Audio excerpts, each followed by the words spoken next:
अर्शी शेख और आप देख रहे हैं CTV न्यूज हर कदम खबर की ओर। तो आइए नजर डालते हैं आज की ताजा सुर्खियों पर, आपके पसंदीदा खबरें फटाफट में।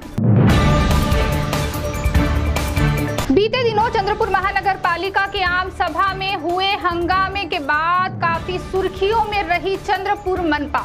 हंगामे में सत्ता पक्ष तथा विरोधी पक्षों ने तोड़ी थी अपनी मर्यादा।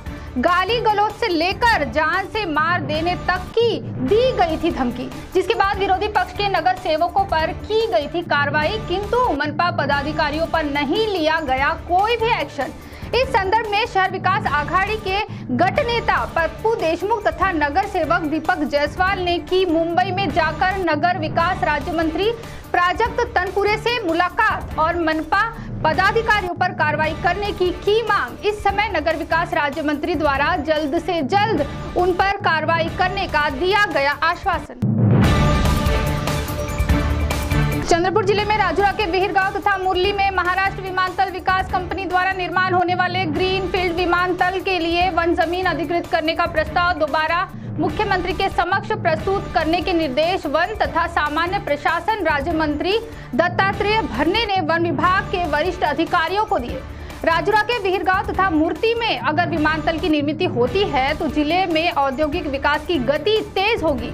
इस मकसद से विधायक मुनगंटीवार की विनती पर मंत्रालय में बैठक हुई संपन्न, जिसमें मुख्यमंत्री के समक्ष दोबारा से ये प्रस्ताव प्रस्तुत करने का राज्य मंत्री दत्तात्रेय भरने ने दिया आश्वासन। ब्रह्मपुरी वन विकास अंतर्गत सिंदेवाही के जाटलापुर गांव में रास्ते के किनारे स्थित झाड़ियों में 2 तेंदुए के शावकों की मृत्यु होने की है खबर। घटनास्थल का तथा शव का पंचनामा करने पर किसी बाघ द्वारा इन शावकों पर हमला होने का लगाया जा रहा है अंदाज, तो वहीं समाचार प्राप्त होने तक अभी पूरी खबर मिलनी बाकी है। खेत को लेकर दोनों भाइयों में छिड़ा विवाद। छोटे भाई ने कुल्हाड़ी से वार कर बड़े भाई को उतारा मौत के घाट। मूल के सिंदोला में 65 वर्षीय विश्वनाथ वैरागड़े और 42 वर्षीय सुनील वैरागड़े, इन दोनों सगे भाइयों के बीच खेत को लेकर शुरू था विवाद, जिसके बाद छोटे भाई ने अपने ही सगे भाई के सिर पर कुल्हाड़ी से हमला किया, जिसमें उसकी घटनास्थल पर ही मृत्यु हो गई। छोटे भाई को पुलिस ने गिरफ्तार कर लिया है और आगे की जांच शुरू है।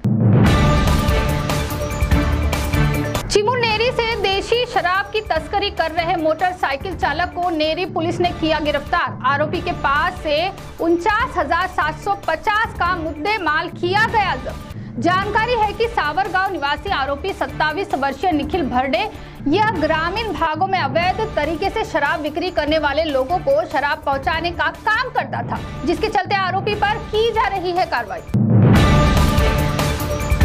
ब्रह्मपुरी से 8 किलोमीटर दूरी पर देवी राइस मिल के समीप ट्रक से टकराई दुपहिया वाहन। इस भिड़ंत में दुपहिया सवार की घटनास्थल पर ही गई जान। 21 वर्षीय सिद्धार्थ मड़ावी ये अपने बाइक से तेज रफ्तार से जा रहा था और बाइक पर से नियंत्रण छूटने पर उसने सामने खड़ी ट्रक को जोरदार टक्कर दी, जिसमें उसकी जगह पर ही हो गई मृत्यु।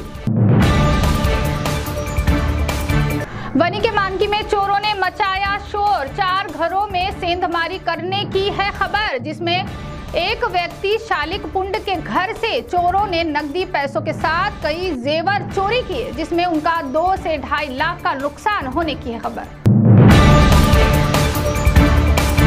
भद्रावती तहसील में मांगली गांव का चरवाहा मधुकर कोटनाके उम्र 55 वर्ष जंगल में जानवरों को चराने गया था, किंतु शाम होने पर भी वापस न लौटने से घर के लोगों ने ढूंढना किया शुरू। दूसरे दिन उस व्यक्ति का शव FDCM के इलाके में मासल गांव में दिखाई दिया। आगे की जांच FDCM के अधिकारी मत्ते कर रहे हैं। जलगांव के चिंचोली में 35 वर्षीय युवक ने अपने घर में फांसी लगाकर कर ली आत्महत्या। गणेश गोसावी ये अपने पत्नी तथा 2 बच्चों के साथ चिंचोली में रहता था। आत्महत्या करने की वजह अब भी है अंधेरे में, तो वहीं आत्महत्या की वजह तलाशने में जुटी है पुलिस। राज्य के एकमेव शासकीय हाथी कैंप के नाम से प्रसिद्ध कमलापुर के शासकीय हाथी कैंप में मंगलवार की सुबह 3 वर्षीय हथनी सई की हुई मृत्यु। गौरतलब है कि पिछले माह भी आदित्य नामक हाथी की गई थी जान और अब एक और हाथी की जान जाने से इस हाथी कैंप के व्यवस्थापन कार्य पर उठ रहे हैं कई सवाल। तो CTV न्यूज हर कदम खबर की ओर में थी। खबरें फटाफट मिलते कुछ ही देर में नई खबरों के साथ। आप बने रहिए CTV के साथ। नमस्कार।